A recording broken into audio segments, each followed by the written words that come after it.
पता नहीं मौका मिलेगा या नहीं, कोर्स मिलेगा तो I am ready. That's what I tried to do. Is I, of course, was intimidated.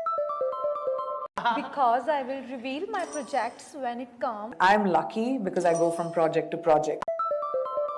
Interesting आपको इंटरेक्ट करना। शादियां होती हैं, फेस्टिवल्स होते हैं, जहां you get to interact and meet 100% camera के आगे have to just give your 200%. That's और वो खुद ही रियलाइज करते हैं।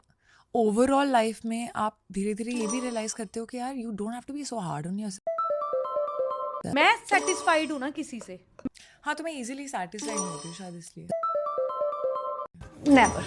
Well, I think it was never a spoken तो मुझे उनके साथ भी एक कनेक्ट फील होता है। emotionally connect to in the story. All the best, करते रहो। अच्छा है, बड़े बड़े कमेंट करो मेरे नीचे। People's comments or the naysayers, बहुत अच्छे से कंफर्टेबल फील कराया सारे। it's being comfortable in yourself.